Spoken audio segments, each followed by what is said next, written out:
Welcome to the Micro-Digressions podcast. This is Spencer Case. I'm here today with Mike Huemer. How are you doing, Mike? I'm doing great. How are you? Very well. Mike has written on all sorts of philosophical topics. He has many books, which you should buy, and you should check out his fake Nous Substack. Tons of interesting stuff there. Okay. Yes, Fakenous. Yes, fake Nous. Fake Nous, right. And I've had Mike on before to talk about skepticism. I decided to do a topic I haven't touched on in this podcast really yet, and that's consciousness and the self. So I guess I'll begin with asking, what is your general view of consciousness? I believe you'd say that you're a non-naturalist about consciousness. Is that right? Yeah, I'm a mind-body dualist. So I think I'm conscious. I think you're conscious too. And I think that is not a physical state or property or event. It's a non-physical property. Okay, so that makes me a dualist. And this is an unpopular view in philosophy of mind. So most philosophers of mind are physicalists, meaning that they think everything is physical. Okay, so if everything is physical, then either consciousness doesn't exist or consciousness is somehow physical. But both of those strike me as obviously false. It obviously exists and is obviously not physical. Why do I think it's not physical? I don't know. Like, what do you even mean by physical? Like, if I tried to think of something that didn't seem physical, like consciousness is about the best example I can think of. Like, if that doesn't count, then I don't know what does. So I guess one thing I would hear a physicalist say is science is really good at explaining things that seem mysterious and inexplicable.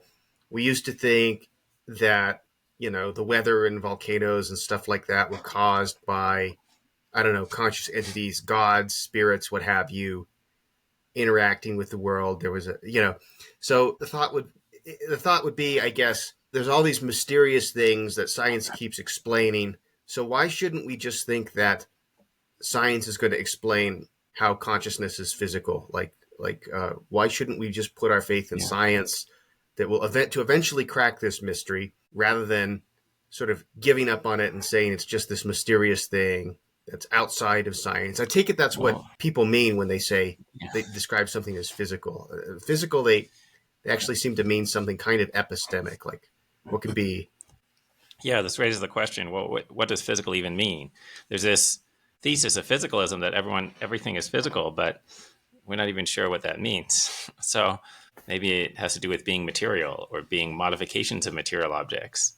But in fact, most of the physicalists would say no, it doesn't mean that, because like there are fields, like the gravitational field and the electric field, and they're not material.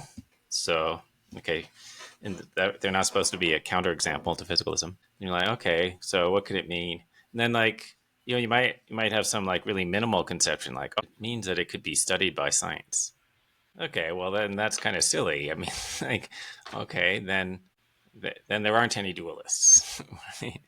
Okay, but then the existence of psychology, that's enough to make the mind physical, right? Because psychology is a science, right? All right. Well, provided that you agree that psychology is a science, then boom, automatically it's physical. Could still be true that it's different from all the other physical things, right? Like the thesis of the dualist is not, oh, you can't study the mind. It's not that science doesn't apply. How does that even make sense? How could science not apply to it? Like, what do you mean? Like collecting empirical evidence doesn't work? Obviously we have empirical evidence about the mind, or somehow formulating hypotheses and testing them somehow doesn't work if you're talking about the mind. Okay, so that's not what the dualists think. What they think is, well, they're mental properties and they can't be explained in terms of something else. They can't be explained in terms of other things that are not mental. So if you wanted to explain some mental state, sometimes you can explain it using other psychological terms. What is anger? And then maybe you can explain that in terms of, belief that something wrong has been done, and also a desire that it not be done, or a desire to punish the person or whatever. You try to explain emotions in terms of beliefs, desires, other mental states, but you can't explain them in terms of something completely non-mental. That's what the dualists think. Right? So then what do you say to the possibility that, or the suggestion, this is what a lot of physicalists will say, is like, if only we had a completed neuroscience or something, then we would see why consciousness is actually physical. After all, science has shown a lot of other very counterintuitive things to be true. That, like, we share a significant amount of our DNA with pumpkins. Like, that's weird. You wouldn't have thought that was true. It turns out that whales are more like bears than fish. That's also kind of surprising. So there are all these Well, surprising yeah, things that are, science shows are us. whale? Yeah. Oh, well, are whales in fact more like bears than fish? No, they are not. Oh, they've got Okay. lungs. They've got Yeah. I don't know if they have more. Maybe they have more genes in common, but are they more like them? No. Like, like the shape of a whale is closer to the shape of a fish. They swim in the water. Bears, whatever. biologically Anyway, more okay. closely related. How about that? Yeah, yeah. But is that counterintuitive? And I don't know that I had any particular intuitions about that. I guess it's mildly surprising, right? There's this habit in philosophy of taking something that's just mildly surprising, I suppose, and comparing it to something that's totally absurd. Like a better comparison is, what if it turned out that Beethoven's Ninth Symphony is the number seven? They're identical. Like, how do I know that that's not the case? Because it's called the Ninth Symphony. Right, yeah. Well, that's part of what makes it surprising. Other things that are surprising have turned out to be true, so why not this? Why do you not find that persuasive? Because something surprising happened. Why can't this surprising thing happen? No, that's just silly. Okay, okay, but so like try to make it sound like a better analogy, because this is what the physicalists at least used to say, maybe still say. Well, sometimes it turns out that you develop a theory that shows that some phenomenon that you're familiar with is really identical with something else that's sort of a more fundamental explanation. So it turns out that sound is really compression waves that move through the air. And it doesn't seem like that's what sound is when you hear it. And so maybe it turns out that consciousness is really a brain process. It's really some particles moving around in your brain, or electricity moving around in your brain or something, even though it doesn't seem like that's what it is. Okay, so is that a good analogy? And basically, I think, well, Thomas Nagel explained why this was not a good analogy a long time ago, right? So when you're trying to understand this, oh, how could it turn out that sound is really identical to compression waves in the air? Well, and even though it doesn't seem like that, and like the correct explanation involves, well, the compression waves in the air produce certain effects on you. They produce effects on your sensory apparatus, which then in turn cause experiences in your mind. Those experiences have a certain qualitative character, which doesn't necessarily reflect the nature of the vibrations in the air. But when you're doing this reductive theory, when you're explaining the true nature of sound, you don't have to explain the phenomenal features of sound, because you don't have to explain what it sounds like, right, or what it's like when you hear it, right? And so the person who's giving this theory of sound could just say, yeah, like I don't have to explain why it sounds like that, or why it's like that, because that isn't part of my subject matter. My subject matter is the external phenomenon.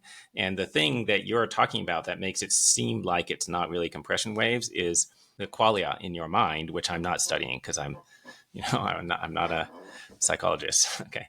But you can't say that if you're talking about what consciousness really is. You can't say, oh, yeah, like the stuff that you're thinking of is just the effects that consciousness produces in your mind. And I'm not studying that. I'm just studying the underlying phenomenon, because we stipulated that we're talking about the conscious experience, right? So here's another argument. It's a sort of an indirect argument that consciousness isn't physical. Why is it that so many physicalists are tempted by eliminativism or illusionism or something that denies that consciousness is physical, rather than trying to explain it as physical?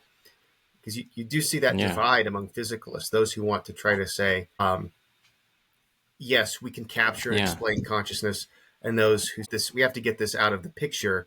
That split wouldn't exist if it were straightforwardly physical, right? I mean, yeah. So when you ask, well, why is illusionism or eliminativism popular? Well, I don't think it's popular. I think it's a tiny minority view, but it might be increasing in popularity. The reason for that would be Well, they first tried saying that consciousness was identical with physical states, and then these dualists gave them these counter arguments that are really good, and then so then they're like, oh damn, some people are getting desperate enough that they're going to say, oh, there's no consciousness because the one axiom is physicalism. We can't give that up. Like if you want me to try to get inside the head of a person who thinks that there's no consciousness, I find it really difficult. I don't know what's going on. like, and it, I'm not able to entertain that I'm not conscious. I don't know what's going on in the mind of a person who says that they can. So like I don't even know if they're lying. Just like lying and pretending that they believe this, or like they talk themselves into it, or like maybe they don't know what we mean by consciousness, or like maybe there are some people who are just kind of zombies. Yeah, I don't really think this is true, but I hypothesize like yeah, maybe there are some people who just have like a really low level qualia that are just like barely detectable or maybe not even detectable. And so they think that nobody else has qualia. To me, there is not a question about whether pain feels a certain way to me. Like I've had pains and I know how they felt. I know that there was a way that they felt, and I'm not able to entertain that they didn't feel that way unless my memory is wrong. Okay. Here's what Keith Frankish says. He's got this article on what is illusionism, because like you, sort of been mystified. Like, why would anybody be tempted to that position? I want to know sort of what's going on with that. He makes this distinction between consciousness and phenomenal realism. And he says, I accept consciousness. What I'm rejecting is phenomenal realism, which is like, realism about phenomenal quality. So what do you mean by consciousness? So he explains it. Let me read you this from the paper. He says, there is a natural sense in which illusionists can affirm the reality of consciousness. They can identify consciousness with the state we enter when we wake from deep sleep or anesthesia or become perceptually engaged with our environment and our own bodies. This state is sometimes called creature consciousness, since it is a state of creatures as a whole, person level state. In this sense, consciousness consists in having experiences understood in an everyday sense to include states of attentively perceiving, feeling, imagining, remembering, and so on. We can reliably recognize such states when they occur in ourselves and others. We can affirm their reality without committing to any specific theory of what they involve.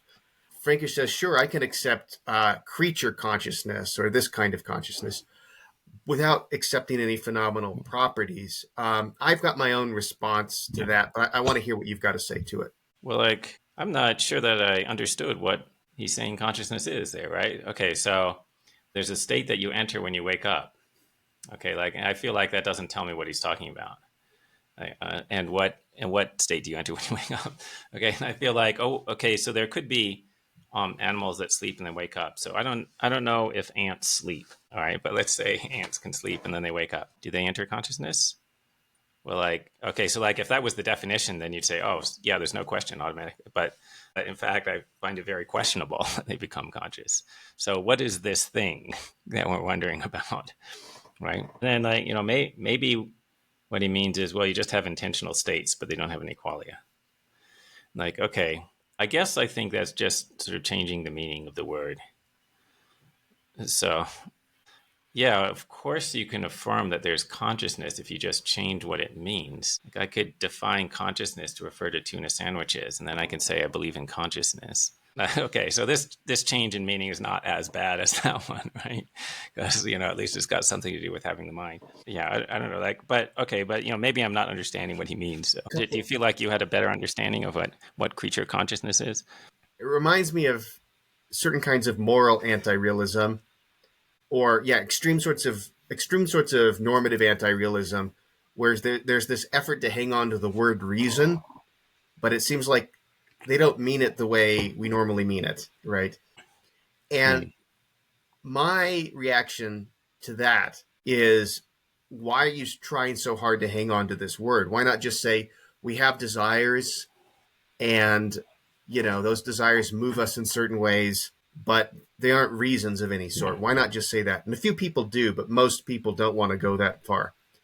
And I also wondered, Yeah, reading yeah. this, Well, why doesn't Frankish just say there is no consciousness. There are just these various states of the brain, various states of biological functionality, and that's what there is.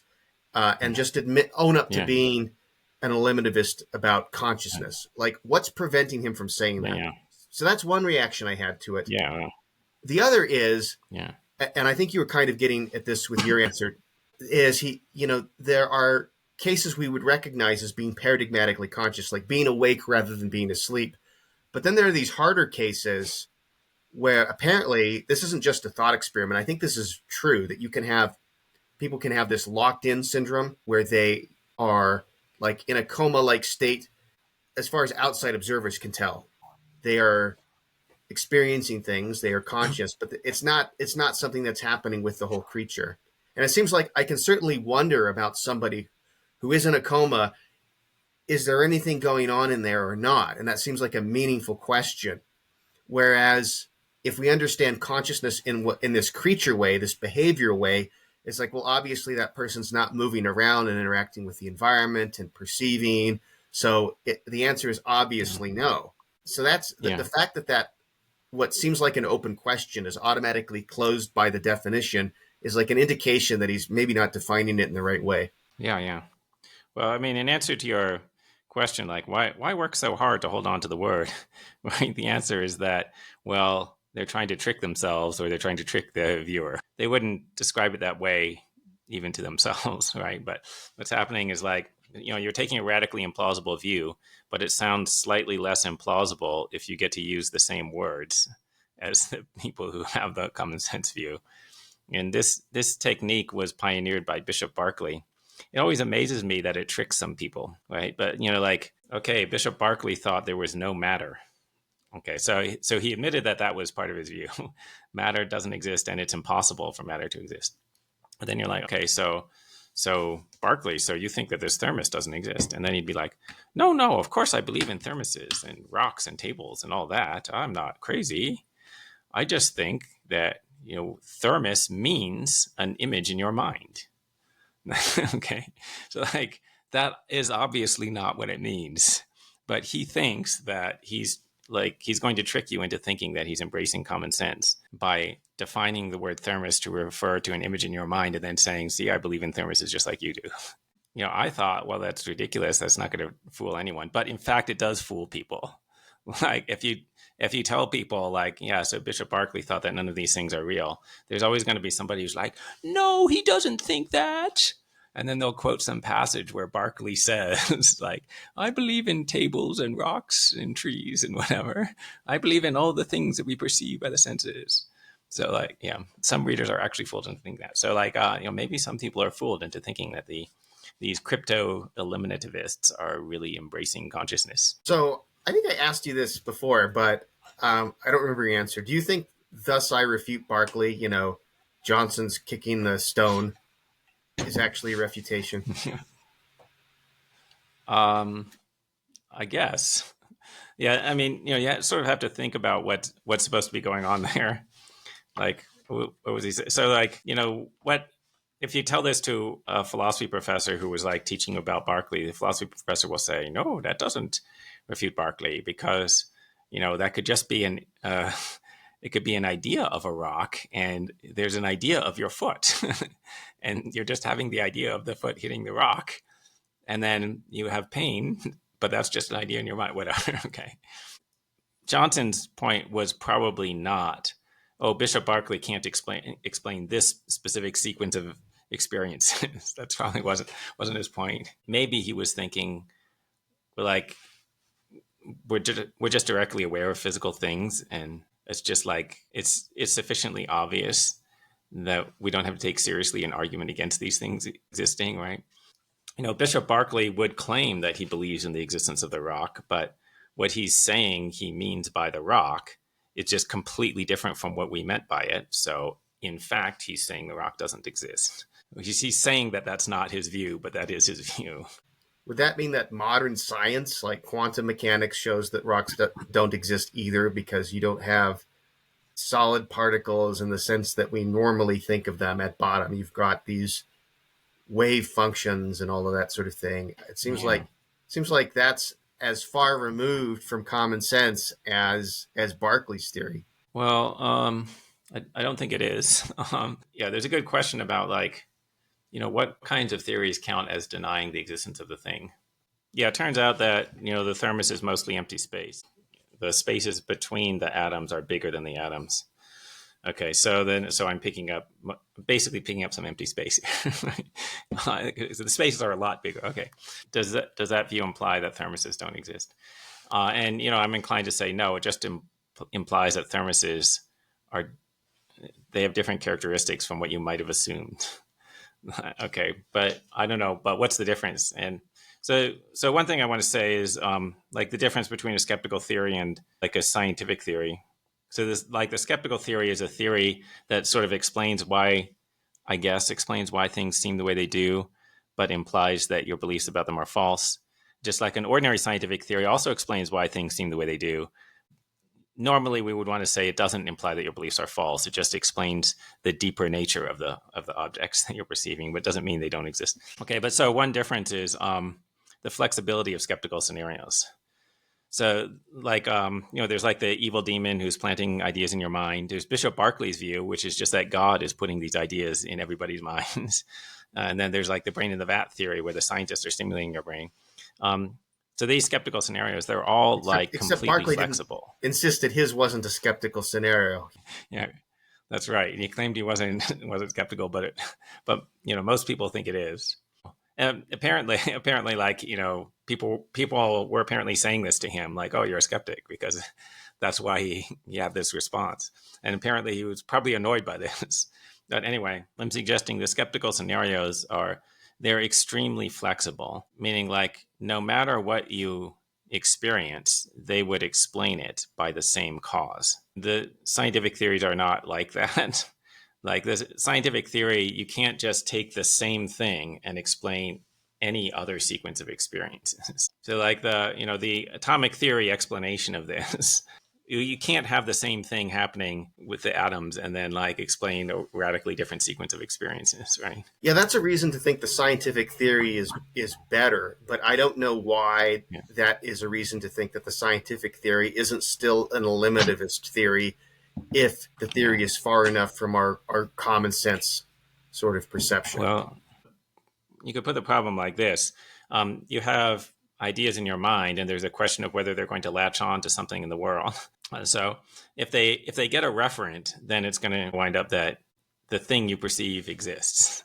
And if the ideas in your mind don't get a referent, then the thing you perceive doesn't exist. Okay. In the scientific theory, it's more plausible to say that your idea is latching on to something in the physical world. And that's more plausible because there's going to be a covariation between like, a systematic and, some at least somewhat simple covariation between the characteristics of the underlying physical thing and your experience. In the skeptical scenario, it's just going to be totally unrelated. All right. And so then, yeah, so it's more plausible that in the skeptical scenario, your idea is just not latching onto anything. Nothing is going to count as the referent of your idea. So I have the idea of a thermos, and that was caused by the scientist stimulating the brain in the vat in a particular pattern. What does the thermos idea refer to? So yeah, so I would be tempted to say it doesn't refer to anything. I need to study philosophy of language more, but I'm made uncomfortable by the idea that ideas refer to things. I always feel like, people refer to things using words, using signs and all that. I don't know that particular Oh, thoughts in my head refer to anything or try to latch onto the world. Like, surely that's oh metaphor, well. right? I mean, that seems weird to say. Well, that might just be a terminological objection. So, what if I said you refer to things using this idea? Do you feel better about it? So I say the idea refers to the thermos. I mean, it counts as the idea of the thermos. Okay, I'm okay with Like, that. So you've already mentioned Nagel. I wanted to get your thoughts on the knowledge argument. It's often made like is a general argument against physicalism from the reality of consciousness and qualia and conscious experience. It's often made using the what's it like to be a bat article, and then the Mary thought experiment from Frank Jackson, and I said it right. I yeah, didn't say Peter epiphenomenal Jackson. qualia. Yeah, epiphenomenal Yeah, qualia. good. Yeah, I was wondering what your thought was on those arguments. Do you see Yeah. one argument here, or they're two related arguments? Are they successful or not? Yeah. Should we tell people what the thought experiment is? Or, does your audience already know? Go ahead and explain using one or both, Yeah. or yeah. Yeah. So, Mary is a expert brain scientist who is like one of the world's leading experts on color vision.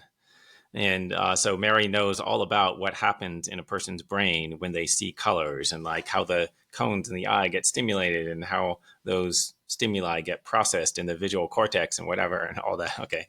And, and how how that connects to other parts of the brain, and even how it leads to different behavior. Okay. So she is the person in the world who knows more about that than anyone. She knows all about, okay. Also, though, it turns out that Mary has never actually seen chromatic colors. So she lives in a completely black and white environment. I guess she never looks at herself because that would be sort of colored. Black and white environment. She learned all this stuff about brain physiology through, reading textbooks that were all black and white. And, and maybe she saw photographs of the brain, but they were black and white photos. Okay. But it still seems like she could have learned all of this neurophysiology stuff. And then let's imagine one day she leaves her black and white room and she looks up at the sky and she sees it and it's blue. Does she learn something new? And, when you ask people about this, almost everyone has the reaction that yes, she would learn something new. She would learn what it's like to see blue. It doesn't appear that she could know that, from her black and white room just by studying the neurophysiology. So if that's the case, okay, she knew all of the physical facts pertaining to color vision. She didn't know what it was like to see blue, which is shown by the fact that she learned that when she left the room. Okay, so what it's like to see blue isn't a physical fact. So it's a non-physical fact. So dualism is true. And that just strikes me as a good argument. Here are a couple of counter arguments I've heard to this. One, I believe, is from Dennett, and this is the one where he says, "Really, Mary knows all of the physical facts. She knows every single electron. It's just like you can't even imagine that being true, and so it's so unimaginable. Like the antecedent of this conditional is so unimaginable that who's to say the consequent wouldn't follow? Who's to say that if she really knew all the physical facts, you could trick her and show her a blue banana, and she would know, like, oh, you're tricking me. Normally bananas are yellow. You're giving me a blue one just to trick me. But I know all of the physical facts. I know what light frequency is being reflected. So I know, of course, that's a blue banana. That's what Yeah. Dennett says. Yeah. This just seems totally implausible, right? Like, can he say something to make that seem plausible? Like, all right, so the first part of that is, well, it's really unrealistic that somebody could know literally all the physical facts. So that's true. Now, I'm not sure that it matters that it's unrealistic. Okay, but some people really don't like unrealistic thought experiments. We could make it more realistic. We could say, well, okay, so like the physicalists should just tell us what physical facts they think are relevant to explaining what it's like to see blue. Like, in particular, the physicalist claims that everything is physical. So just tell me, what it's like to see blue. The fact that it's like that, just tell me what physical fact is identical to that. Assume that she knows that. Okay. So like maybe the fact that it's like that consists in the fact that your neurons are firing at a certain rate. Okay, so then assume that Mary knows that your neurons are firing at that rate, but she's never seen anything blue. So she knows it by having read in a textbook and understanding math. Okay, yeah, it seems like she still wouldn't know what it was like to see blue. The other suggestion from Dennett was like, yeah, if she had all of that knowledge, maybe she would know what it was like to see blue. Why? Why would you think that? It just seems like obviously false. Like, what do you mean? I feel like this is a response that hasn't done the work that a response is supposed to do. They're supposed to say something that makes it seem plausible to you. Like, okay, well, could you tell me something about like why it starts? If you add more knowledge, it starts to seem more and more like she knows what it's like. Like, could you describe a scenario where it seems like that to most people? Like maybe that would be part of the reply, or Well, I think the response is something like, We should not posit anything over and above the kind of entities that science can discover unless we have really, really good reason. Frank Jackson, whoever's pushing this kind of thought experiment, they are positing that there are these qualia that are outside of our best physical theories. It should be really, really good. It should be something more than your intuition that should lead you to posit this. But really, this just comes down to your intuition about what Mary could know in this really hard to grasp case where she has all of these physical facts. Something like that is going to be his response. I think you got to think of it as like he's just trying to avoid checkmate here. So it doesn't have to be super plausible. He just is trying to survive the refutation. And by saying it's just really, really, it's like a really unrealistic kind of case, casting doubt on our intuitions about it is a way of sort of avoiding that checkmate. Yeah. Okay. So there's like the attack on the reliability of intuitions. Now, like for like the way that you phrased that made it sound like, oh, I'm just hypothesizing that there are qualia. But I don't think that I'm hypothesizing that. I think that that's part of the basic data that we have. And, like, okay, and these physicalists are all talking about how they love science and they like being scientific. It's not scientific to reject the data because the data doesn't fit your theory. Okay, now, so and they would say, oh, that's not part of the data. Okay, what's the data? They would say, well, the data is just like physical facts. You get up in the morning and you look around and you're aware of physical facts. You're not aware of any mental things. Okay, but so then we have a disagreement. I think you are aware of physical facts, but you're also aware of some mental stuff. Like when you stub your toe and there's a pain, you're immediately aware of the pain. That's not an inference. It is not a theory that you're having that feeling. Okay, but then the part where they would say, well, maybe you're having a mistaken intuition is, you're thinking that you wouldn't know one of those facts merely by studying the brain states. Then, and it's just an intuition that I wouldn't know that because I don't know for certain that I wouldn't know that because I've never had that physical knowledge, right? But then I just think like, well, it's just like totally implausible. I feel like I'm talking to a person who doesn't know what we're talking about. Like they heard some of the words, but they don't know what the subject matter is. After Searle gave the Chinese room argument, some people said, well, maybe the guy in the Chinese room would understand Chinese if he shuffles the symbols around enough, right?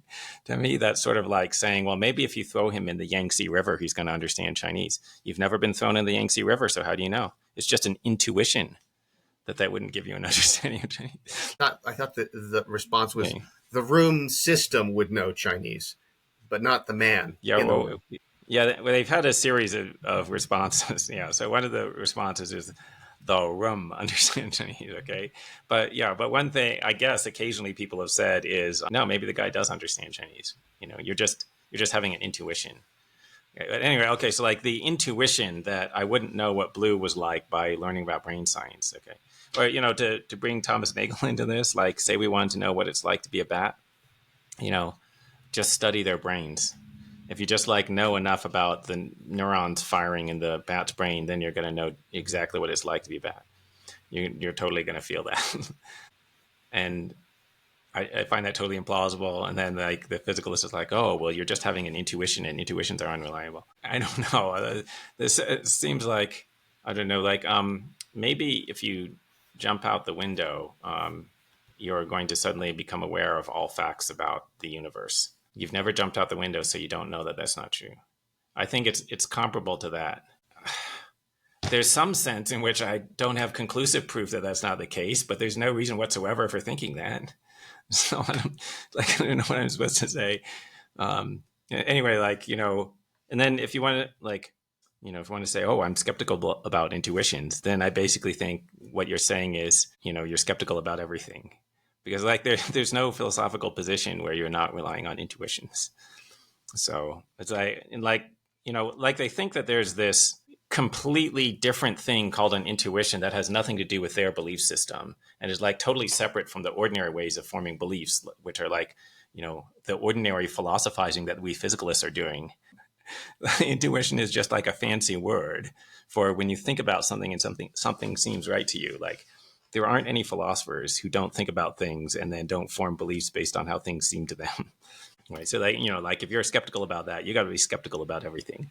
About 10 years ago in graduate school, I was talking to Jay Geyer about the Mary case, and he made a really excellent point. He's like, okay, why not just change the thought experiment to make Mary completely blind? She's not just colorblind, but she's been like completely blind from birth. Now she knows such and such physical facts. Does she know what red is like? It seems like the answer has to be no, right? I mean, I'm not clear on why that makes it a better example. Like, are we thinking that if you knew what black and white are like, then you could somehow get some idea of what the colors are like? It seems like a less of a leap Yeah, than not having any yeah, sight at all. yeah, yeah. I guess that's right. Or like maybe other sensations, right? So like she's seeing things, but she's never had a sensation of heat, right? So like by reading the textbook and seeing the words in the textbook and seeing the diagrams in the textbook, she's going to know what heat feels like. Like I mean, I guess you might say like, well, are there any cases where something like that has happened? Are there any cases where there's some type of experience, right? And the person has not had any experience even close to that, but they understood what it was like because of a abstract description. I don't think we know of any cases, right? So like it doesn't seem like, but if you just get the right description of brain physiology, then that would happen for the first time. And like if you saw the diagrams of the neurons, whatever, like I don't know, I don't know, yeah, I don't know how to convince somebody that this is the case. I sort of like, again, I feel like I don't know what's going on. Like, do these people not know what we're talking about? Have they not had any experiences? Like, maybe when Daniel Dennett looked up at the sky, he actually didn't have any qualia. Maybe he just like had an abstract thought. That I don't think that's actually the case, but it's sort of like that's what would make his statements make sense. A bit about the Nagel piece, though. What is it like to be a bat? This is a similar sort of argument, which is that it seems like there's no amount of studying bats and their neurophysiology and behavior and what have you that is enough to allow the people studying bats to know what it's like to be a bat. Now, interestingly enough, there's this book I read last year. It came out several years ago, or a few years ago, called An Immense World by Ed Yong. And it's all about animal perception and the different modes of perception that animals have, some in common with humans, some not. And there is a chapter on echolocation and, a discussion of bats. And Yong interviews some scientists who study bats who are aware of Nagel's article and sort of sneer at it. Like, of course, we know that. And so, based on interviewing these people and studying bat physiology and perception at a pretty high level, Yang gives his best. It's like a 1 page long description of what it's like to be a bat. It's like, you feel a sense of anticipation as the pulses go quicker and quicker as you're approaching the insect. And, it's amusing. And I guess it maybe gives you some idea, but Yeah. it doesn't give me any sense that like no matter our science is going to be so good at some point that we're going to know exactly what it's like, or that's even a possibility, right? Like Well, the sketch is just so yeah, schematic and unconvincing as far as the stronger claims of the scientists who are yeah. like, oh yeah, we Well, can get so past this problem. yeah, so without having read that sketch, I'm going to go out on a limb and say the parts where he seems to be explaining what it's like are going to be appealing to experiences that you've had that you could compare to the bat's experience, right? Like when you're having the feeling of anticipation, the bat is having the feeling of anticipation. Well, you've had the feeling of anticipation, so you could know what that's like, right? But take a case where somebody's having a qual that's completely different, right? It's not even close. Then try to explain what that's like. Try to explain what red is like to a colorblind person. Yeah, try to explain what anticipation is like to a person who's never felt it or anything close to it, right? Like I think what Nagel had in mind, I guess, was, well, we don't know what echolocation experiences are like. Not that we don't know the emotional states, but that we don't know the sensations.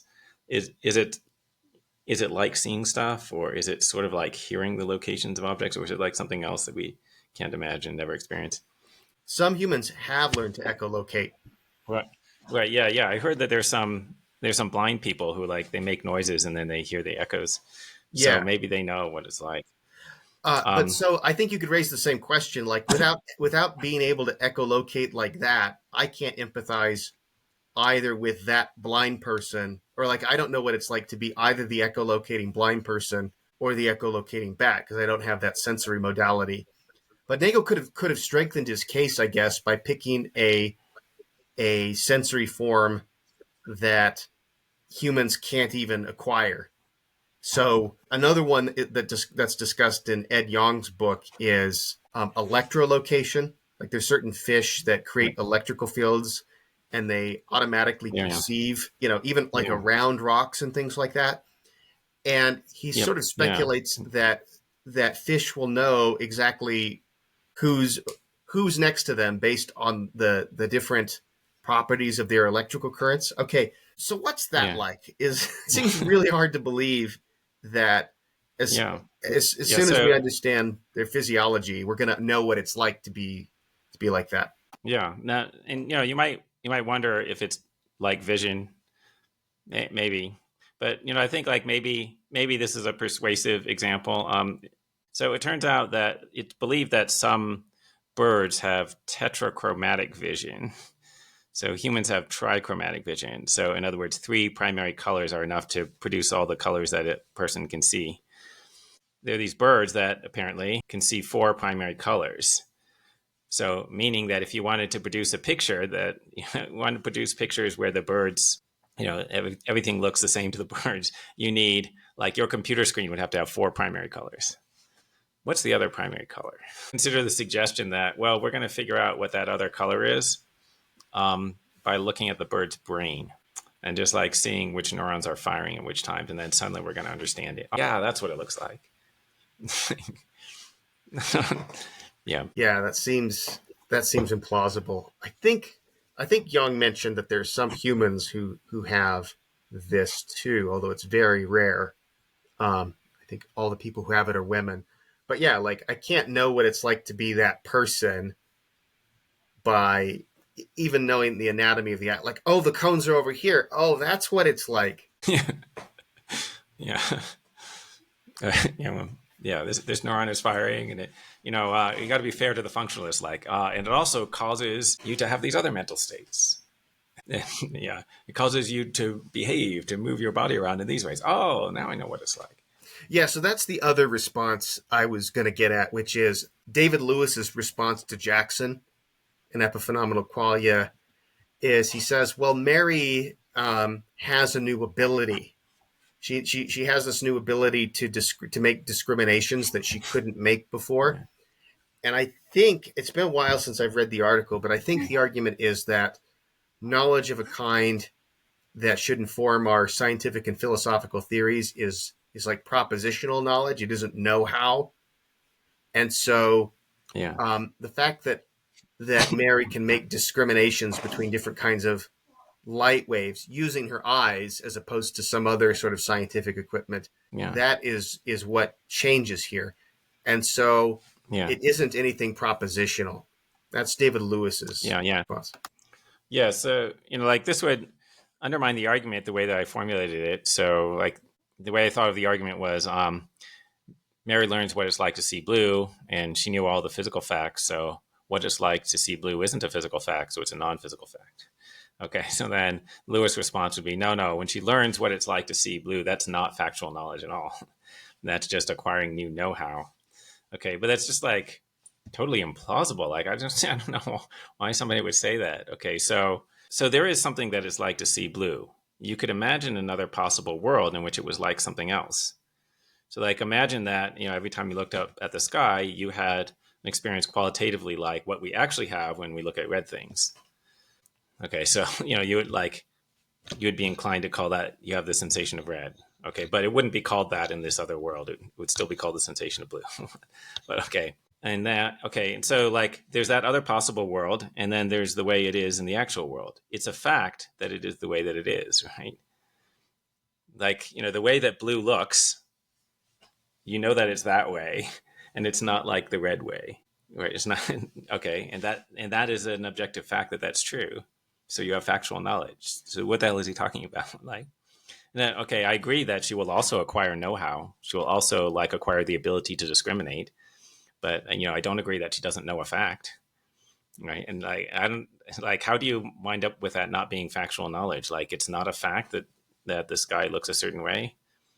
It's not a fact that the experience is a certain way to you. Lewis does make a really good point against Jackson, and it's one that you would agree with because it's undermining his epiphenomenalism.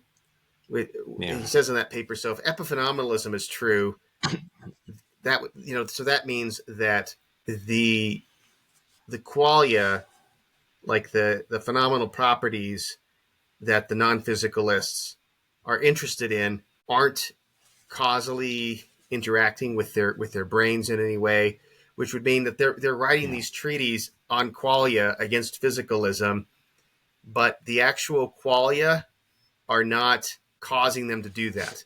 Like, their minds give yeah, rise to those properties in some sense, or their brains give rise to those properties in some sense. But then once they have arisen, they can't interact with the brain in any way. yeah, So they can't yeah, explain even why, like, epiphenomenalists write their treaties. That seems weird. That seems like a problem. yeah, yeah, yeah, yeah. Epiphenomenalism is definitely a weird view, right? Like, it implies that the truth of your view doesn't explain why you're saying it or why you're thinking it, right? The fact that you have, pain feels a certain way, but the fact that it feels that way had nothing to do with why I just said that. So the answer to that is, yeah, Jackson should not have said that they're epiphenomenal. That was a crazy point. But I would like to say, well, I think physicalism, but the identity theory, has a parallel problem. So if you hold the mind-brain identity theory, so you think that there are mental states, and including qualia, but they're really identical with brain states and brain properties and whatever, then that view also implies that you can completely explain all behavior, and including when people talk about qualia, without mentioning the qualia. You can explain them just using physical concepts, talking about the brain. Okay. And I think that implies that you don't have any reason to believe anyone else has qualia. Okay. Or, your view implies that you don't have any reason to believe other people have qualia, because your view implies that the complete correct explanation for why they're saying stuff doesn't require mentioning qualia. And so you say, oh, so the physicalist says, yeah, but I think that, the complete correct explanation would appeal to their brain states, and I think that their brain states are identical to qualia. Yeah, but you don't have adequate justification for thinking that brain states are identical to qualia, because that postulate doesn't do anything to explain their behavior. You could just say that they have brain states and they're not identical to qualia, and on your view, they would behave the same. So there's no increased explanatory value. That's an interesting point. Despite the difficulty of explaining consciousness in physical terms and the obviousness that exists, physicalism is still, I think, more popular than dualism, or at least dualism is not very popular. And I think that's largely Yeah, because of the interaction problem that's been known, at least from the time of Descartes. Like, how do you explain the causal interaction between physical and non-physical things? Wouldn't that violate the laws of physics? So I'm curious what you have to say about that problem. I've been hearing about this problem ever since I was an undergraduate, but I never understood what the problem was or how there was a problem. It's usually phrased as, oh, well, how can mental things interact with physical things if the mental things are not themselves physical? I don't understand why this is a puzzle. I don't know, how can dogs interact with cats if the dogs are not themselves cats? I don't know. Why wouldn't they? Okay. Well, so my charitable interpretation is that people simply have an intuition that non-physical mental states wouldn't have physical effects. Okay, but it's weird because the same people who are giving this argument say that they don't trust intuitions in other contexts. And many of them are like Humeans about causation, where they think that, anything could cause anything. And, there's no a priori knowledge about causation. It's all empirical. In order to find out what could cause what, you only have to look at what is correlated with what.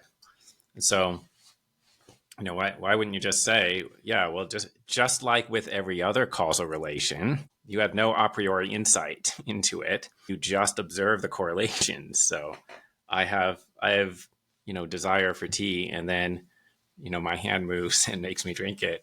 So I think the desire caused the movement. Because stuff like this keeps happening, I get to infer that there's a causal law. Okay, now by the way, I don't know what the causal laws are underlying the mind-brain interaction. I assume there are some laws that have not yet been discovered, and I don't know why there can't be. And now, if the problem is, well, why are the laws the way they are? Okay, I don't know the answer to that, but I don't know the answer to why any laws are the way they are. So, you're like the law of gravity. I don't know why there's a law of gravity. Okay, and you might say, well, but like Einstein explained why there's gravity. Take Einstein's field equations. I don't know why those equations are true, and nobody else does either, right? And okay, if it turns out maybe general relativity isn't fundamental, maybe there's like some other like string theory explanation. Okay, well then take the laws of string theory. Nobody knows why those are true, right? So whatever are the fundamental laws, nobody knows why they're true. So maybe there are fundamental laws of psychophysical interaction, and nobody's going to know why they're true either. Too bad, but that doesn't mean that we don't have reason to accept them. I think there might be something more than intuition here for the interaction problem, but you have to add to this argument, I guess, the assumption of the causal closure of the physical. Like, isn't it the case that physicists take themselves to be trying to exhaustively explain the behavior of matter? And I think they can do. They believe they can do this in terms of a small number of fundamental causes. Nothing yet is forcing them to posit qualia or souls as further fundamental causes. Yeah, when you hear about this argument, it's common for somebody to say you're violating the causal closure of physics. What's this causal closure of physics? It's the principle that non-physical things can't cause physical things. Great, so you just gave a label. You gave a label to the negation of my view. Okay, and then you're complaining that I'm violating that, right? Because most dualists traditionally are interactionist dualists. So you just came up with a view that pretty directly denies a central feature of their view, and then you said they're violating that. Like, okay, how's that an argument? Okay, and then don't physicists believe this? And we can't contradict the physicists or whatever. I don't think I've ever heard any physicist assert the causal closure of the physical. That's a philosophical, metaphysical assumption. I don't think there are any experiments in physics that try to test the causal closure of the physical. Okay, but anyway, okay, and then if there are reasons for doubting it, what would the reasons be? The consciousness thing. That's the only reason I know of for doubting it. But we haven't acquired any evidence for non-physical causes. Well, what do you mean? I picked up the thermos. That's my evidence. Okay, you mean there's no other evidence? Well, that's right. But I'm not claiming there are any non-physical causes other than consciousness that affect the physical world. I wouldn't expect anyone to have found any such things unless they're studying consciousness. And then I claim, well, we did find it when we looked at conscious beings like us. We looked at ourselves, and we saw ourselves performing actions in response to our mental states. So, it's we have all the evidence that you would expect to have. The physicists haven't been doing experiments on consciousness, so they wouldn't have been expected to see an exception to the causal closure of physics. So I guess if you're a dualist in philosophy of mind, that sort of strongly suggests that the soul view is going to be the view you'll go for in philosophy of self, right? I mean, I suppose it is logically consistent to be a mind-body dualist, and then say yourself is the mind-body combination or something like that. But that's never really made sense to me. I've always thought that if you're a dualist, you should take the soul view of personal identity. Yeah, I mean, I think it's widely viewed in philosophy of mind that property dualism is more plausible than substance dualism, presumably because it's viewed as the more moderate position. Okay, so the property dualists think there's only one object, which is the person, which you're seeing here, but it has two kinds of properties. It has some physical properties and it has mental properties. And the substance dualist view is, no, there are two objects. There's the body, which has physical properties, and then there's another thing called the soul. which is a non-physical object that has non-physical mental properties. Okay, and so the second one is I guess is viewed as more extreme and therefore less plausible. And for a while I wasn't sure which of them was correct, and I guess I'm still not sure. But for a while I think I shared the common view among philosophers that the moderate thing is more likely. But anyways, I thought more about the problem of personal identity, and I realized that the only account of personal identity that is compatible with our intuitions is the soul theory, right? That is, what determines when something counts as you? And the answer is when it has your soul. So there's a person A and there's a person B, and under what conditions is A the same person as B? And the soul theory is, well, there's a non-physical component of a person, something that's distinct from the body. And also it's not the person's memories, it's not their personality traits, not anything like that. There's just like a non-physical object. And if A and B have that thing, then they're the same person. Okay, so I claim that's the only view that's compatible with very firm, very widespread intuitions that I find kind of impossible to reject. So it's useful to contrast the soul view with another theory, which is the psychological continuity theory, or the Neo-Lockean view. So that view says roughly someone at time slice A is the same person as someone at time slice B, if and only if there is continuity in the personality or mental states connecting time A, slice A to time slice B.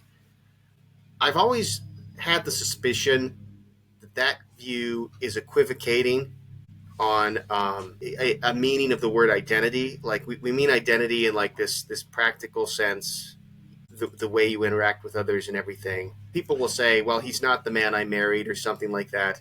But I think they don't literally mean he's not the same person. I mean it literally, then it's like, oh my God, Yeah. who killed your husband? Who killed your husband and assumed his identity?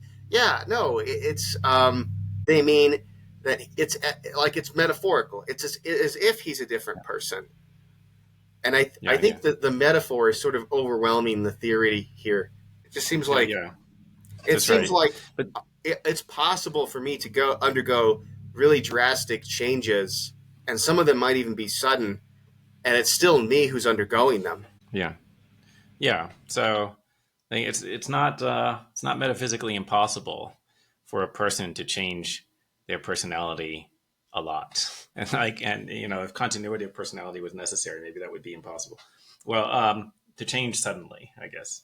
Look, okay, so on the continuity theory, I don't know why that theory doesn't imply that, every time you go to sleep and you don't dream, then you die, right? So, right, so you've got because dispositional the person who wakes up states that are stable, right? Well, would that be enough? All right, well, I don't know. But here's an example, the amnesia example. Okay, so a person has an accident. So there's the person before the accident, who I'll call A, and then after the accident, person B has amnesia. So B doesn't remember being A. And so I suppose the theory implies that B is not the same person as A. It wouldn't imply that if there was enough continuity between the other mental states, like personality and stuff like that. I don't know, but well, I mean, suppose A has a twin brother, and the twin it could be more similar, than the person with the same body, because he could have really similar memories and also have really similar personality. But anyway, so B wakes up, he doesn't remember being A, but then, and this is a real phenomenon, actually. There's really a thing called amnesia. And what usually happens is after a few days, the person gets their memories back. Or the memories, come back not all at once, but, within a few days, kind of gradually. Okay. And every normal person agrees. All right, so person C is the person after they regain their memories. Every normal person agrees that C is the same person as A. Also, C is the same person as B. So therefore, B is the same person as A. Okay, now, if you agree with that, then you might think, okay, well, what about the case where a person does not get their memories back? Now, I don't know if this ever happens. It could happen, it could be like the person dies before they get their memories back. Or, maybe they just suffer such severe damage that the memories get erased.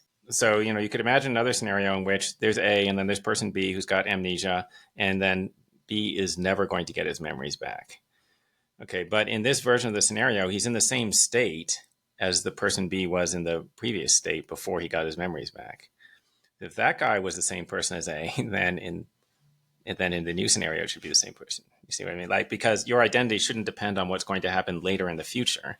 It's epistemic, right? So the fact that C exists is evidence that there was that psychological continuity between A and B all along. Now we just know it for sure. So before the memories come back, you just don't know whether that psychological continuity is there. It'd be weird to say it was metaphysical, but I don't think a defender of the psychological Well, continuity theory would say that. I mean, so person B, does he have the mental states or doesn't he? So you're like, oh, well, maybe he has dispositional mental states. No, not in the way we normally think about dispositional mental states. Like, so normally, if you have a dispositional belief that P, if somebody asks you, is P the case, then it will become occurrent. And that's not just like an accident. That's kind of like part of what we mean when we say you had a dispositional belief, right? It means something like if the question came up, then you would affirm the thing. Okay, so like you talk to this person with the amnesia and you say, hey, is your name Spencer? And they go, I don't know. Okay, so it seems like that shows that they didn't have the dispositional belief. And then it seems like the same should be true about other dispositional mental states. And then you might think like maybe there's a second order disposition. Maybe they have a disposition to acquire the disposition or something. Maybe that explains how they can get their memories back or something. I mean, in some sense, the information is stored in the brain. There are some facts about the configuration of your brain that wouldn't be like that if you hadn't had the previous mental states. But it's sort of like, well, it's a little weird to say that that's what your identity turns on. And so I feel like we're departing from the common sense views that the theory would have been based on to begin with, right? Where because now we're not talking about your memories, we're talking about like brain states that would enable you to get memories. Okay. But so other counterexamples like, well, what if somebody makes a clone of you and then they modify its brain so that they could put so that it would also have those brain states. And then okay, so then on this view, then there could be two of you. Okay, and then maybe they modify the view and they say, no, it only counts as you if it's the only one that has the right brain state or whatever. Okay, and then what's wrong with that is just that it makes your identity extrinsic. So let's say there's this you wanted to kill this person, but you don't want to get in trouble for it. So and you don't want to actually touch them. So you're going to kill them without actually physically impinging on them. And the way you do this is you make a copy. and you make a copy that's sufficiently similar to the original. And then that results in, so there's not a unique person who's psychologically continuous with the other. And that results in, according to this theory of personal identity, neither of them is identical to the previous person. The previous person is gone. So you killed him. So you killed him without touching him. And like, Yeah, so this okay, this so, objection is so severe that I think it dooms the theory. Now, the last one we were yeah. talking about, I think that the psychological continuity theorist has the resources to answer that, to say, well, they're like contents of our mind that we sometimes can't immediately access. There's like the tip of the tongue experience, so it could just be something like that is extended over a big enough period of time. I think they can handle it theoretically, but this stuff about branching cases, I think, is really devastating. Arfit has a version of this. How could adding an extra copy of you destroy you? It seems very, Yeah. very weird. Um, Yeah. and he ends up just baking into his definition of survival that there are no branching cases, which is just like, it's like, that seems really desperate, right? Yeah, you don't actually care about your own survival. You care about what he calls relation R, and it's like, that's weird, because it sure seems to me like I care about my survival, and I don't feel like I care about Yeah. this relation R you're talking about at all. Yeah. Yeah. So like, if this thing happened where a copy of me was made, I would care. I would care about what's going to happen to the real me more than I care about what's going to happen to the copy. Somebody made the copy of me and then they destroyed this body. I would not be happy, even though the copy would have relation R to the original me, right? And even though it has psychological continuity to me. Now, by the way, like you could maybe improve the theory by saying you need both spatiotemporal continuity and psychological continuity. And then when somebody makes a copy, presumably it's in another location, so it's not spatiotemporally continuous, right? But I would kind of wonder, like, why is spatiotemporal continuity important? I care about what happens to me, but why would I care about the spatiotemporal location of a thing? But the other modification. So this becomes increasingly fanciful. So the counterexample to the theory with spatiotemporal and psychological continuity involves the scenario where people divide. They divide like amoebas in order to reproduce, right? Or if you like, imagine that there's a conscious amoeba and it divides into two daughter amoebas. You can have the split brain, split the brain, transplant it into two different bodies, and then add another empty half, and then reprogram that half so on each side, so it was like Yeah, like the missing half. So yeah, in a case like that, it seems like you have to be one or the other. Yeah, assuming you live, it'd be weird. yeah. It'd be weird to Well, think yeah, that you didn't. we're neither. Yeah, Yeah, maybe they're just two new people and you're gone. I But yeah, suppose. okay. So like, yeah, if you want to have this continuity based theory, you could say, well, maybe they're both you, but I think that's contradictory because like the concept of identity is such that only one thing can be identical to me. It's a one to one relation. Okay, or you could say, no, there's this no branching condition. So in order for the thing to be you, it has to be spatiotemporally and psychologically continuous with you, and it has to be unique. It has to be the only thing with the continuity relation. Okay, and so then that has the result that by branching you died. That doesn't that doesn't seem right, right? So what I was getting at is supposing that you could have a branching case where it's both psychologically continuous and and physically. If something like Parfit's view is right, and you are then destroyed, you're executed or something, it doesn't seem like it's any kind of consolation prize to know that there's another person walking around who's psychologically and spatially continuous with you. Like it just doesn't seem to matter at all. Like conceivably you could Yeah, care yeah, about that, but it doesn't seem like it's caring about it out of self-interest or anything like it. yeah. I don't know, like if Parfit or other people just had radically different intuitions that like about self interest or prudence. So yeah, like if there's something that is spatiotemporally and psychologically continuous with me, do I care about what happens to that thing in like a selfish way? I care about it if and only if it's me. I don't care if it's qualitatively like me, but not literally me. I mean, I would care a little bit, but not in the same way that I care about myself. You would care if the copy of you went to conferences and started giving really bad talks defending physicalism and that kind of thing. Yeah, that would ruin my reputation. Or like also, by the way, if there's a thing that is spatiotemporally and psychologically continuous with me, but it's not me, then I don't care about it. And if there's a thing that is me and it's not spatiotemporally and psychologically continuous with me, then I do care about it. And like I feel like I can imagine that happening. Like, I just don't know why the continuity would matter unless it's what determines identity. So Nagel, in the same book of essays, Mortal Questions, that has the Like to Be a Bat article, he has this one about brain bisection and the unity of consciousness that is actually quite puzzling. I really don't know what to think about this. He discusses like the experiments done by Michael Gazzaniga on patients who have the corpus Yeah, callosum severed, and then yeah, once that this happens with patients who have severe epilepsy to stop the electrical storms from spreading across the whole brain, and then you can it seems as if there are two distinct or at least the experimenter can isolate two distinct streams of conscious, one associated with each brain yeah. hemisphere, like feed information into one of them that the other one doesn't know. It's really puzzling what we should say about a case like this.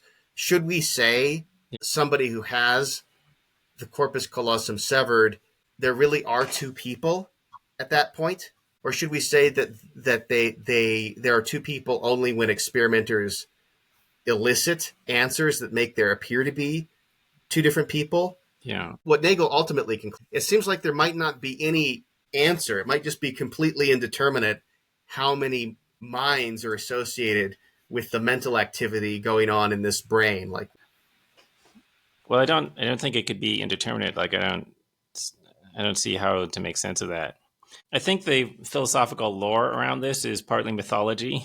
I think the empirical facts have been sort of exaggerated or misstated. So, okay, but I haven't studied this much, but I refer you to Yair Pinto, who's written about this. So he had a debate about whether it's really two people or not. Okay, but basically, so this thing is no longer being done, severing the corpus callosum. Okay, and the evidence about it is not that great. So they didn't document it very well. They're like these sort of like anecdotes about somebody exhibiting this surprising behavior, but we don't know how often that happened. And it's sort of like the people who say that they saw this are kind of unreliable. Did a weird thing happen one time?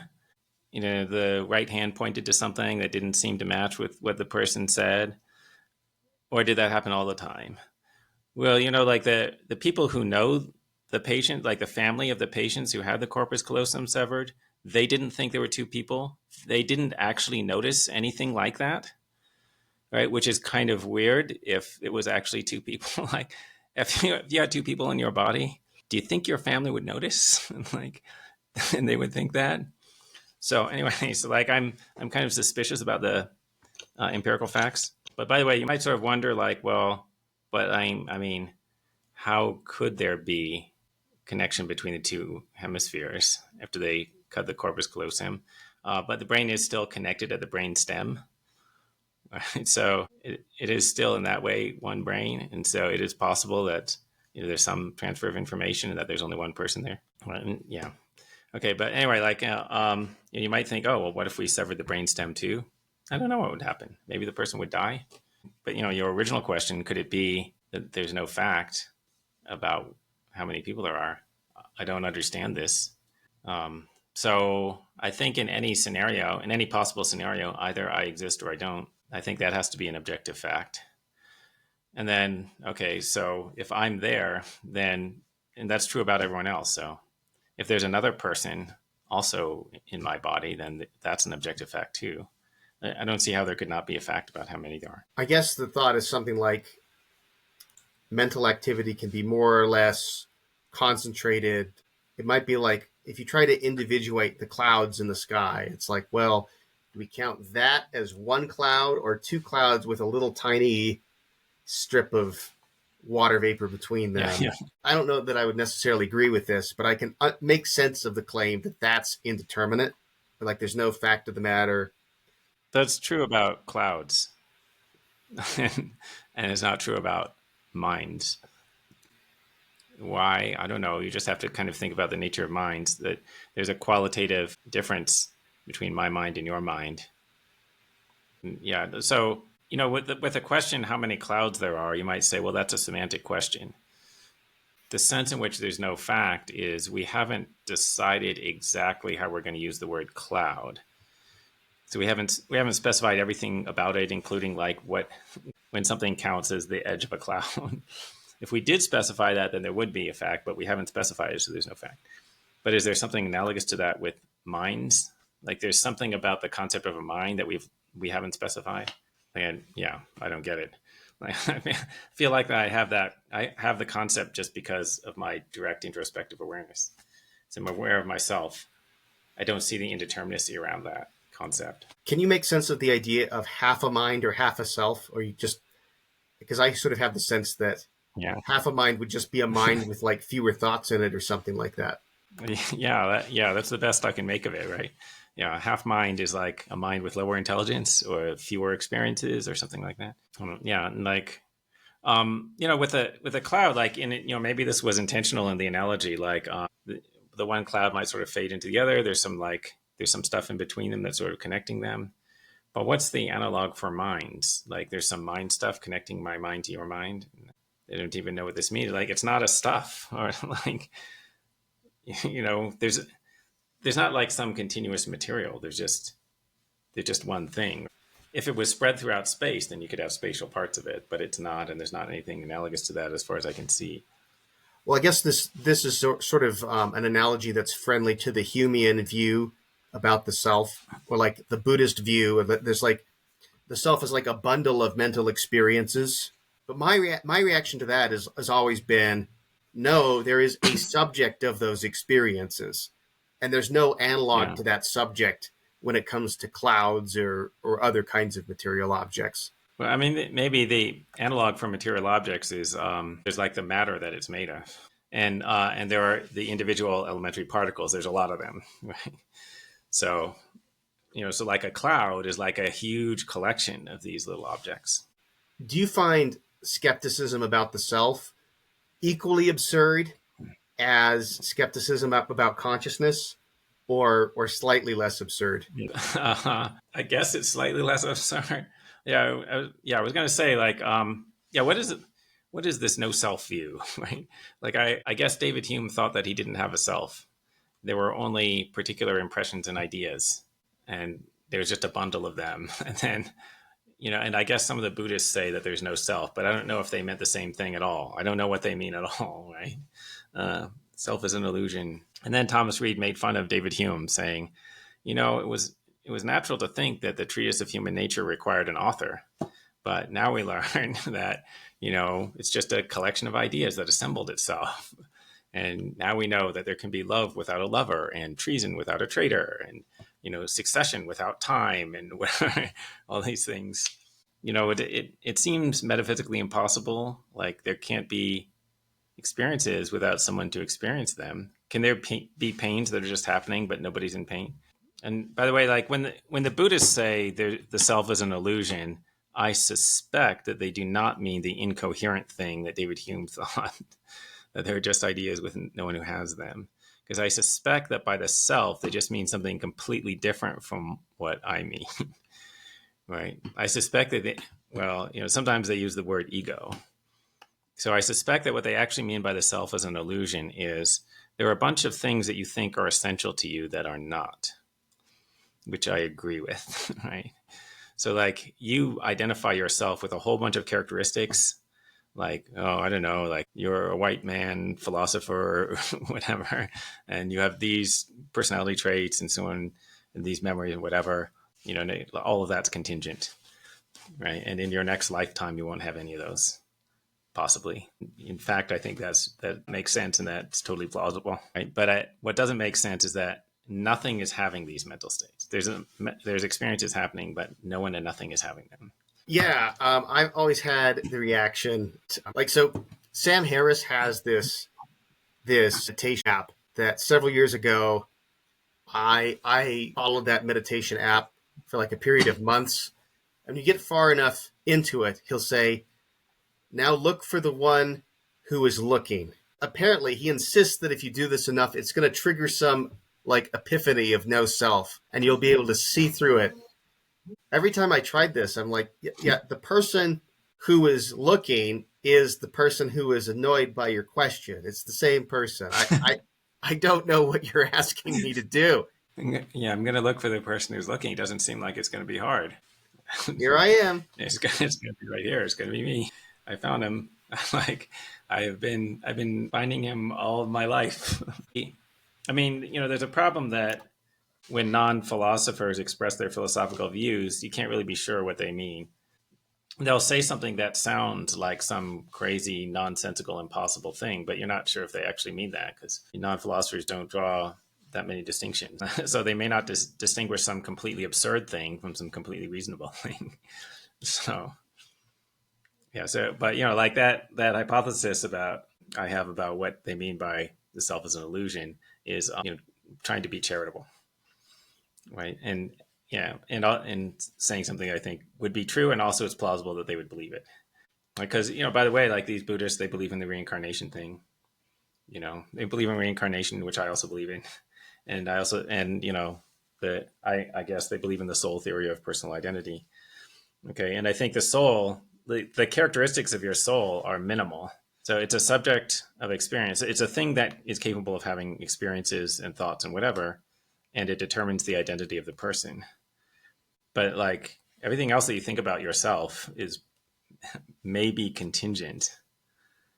So it might be that in another lifetime they'll be the same person in the same person in my view, but it'll just have completely different personality traits, different experiences, whatever. That really does seem strange. So I'm just a bare ego, like a receptacle for different kinds of properties. There's nothing about me that would remain stable through different lives. Yeah. Well, the only thing that remains stable is you. So, I mean, I don't really know what is essential to the person because, like, I can't think of how to figure that out. And unfortunately, like, you can't observe the identity of persons. It would be great if we could do that, and then we could verify reincarnation. And you could find out what you had in common in your different lifetimes. Actually, there's no way of knowing that I can see. So maybe there are some essential properties of you that will be the same. That will be interesting ones, right? Other than the hexaity. Like the property of being you. Yeah. So Uh, this is an so empirical question ultimately. right, an empirical question about which we can't get any empirical evidence. So does that make it not empirical? Anyway, but like here's a thing that I wonder about: like, are you essentially a person? So could you have been a dog? Um, and I don't know the answer to that, but I hope the answer is no because I don't want to be a dog. If I could be a non-person animal, then I probably am almost all the time, right? Probably in almost all of my lifetimes, I'm a non-person animal, which is really crappy. It is not a good life. It's not a good life to be a mouse. Could You you have know, been an insect? it's a well. So I doubt that insects are conscious. So you could only be a conscious being. So I'm sure about that. But something that is just barely conscious, like a mouse. I don't know.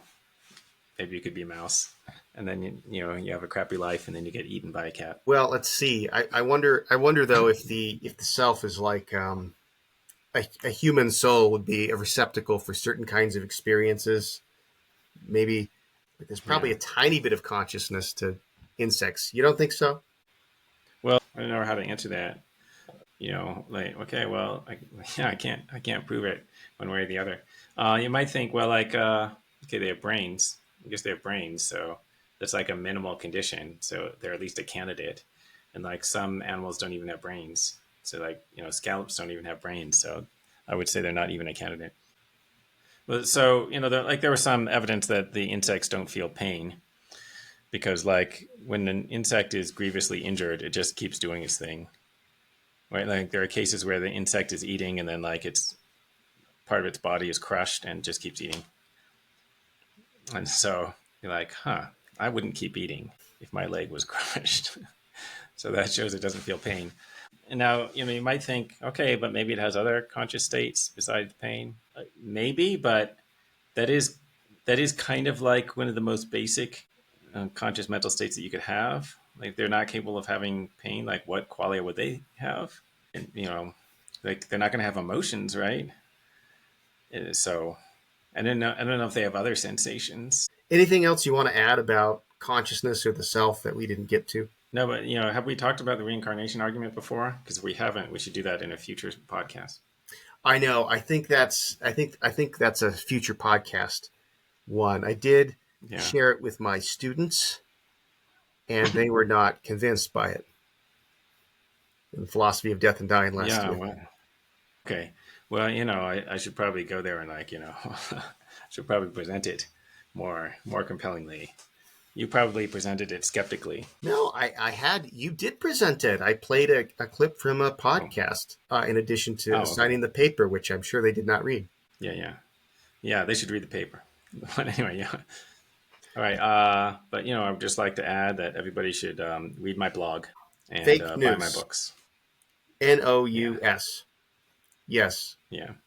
I will second that self recommendation.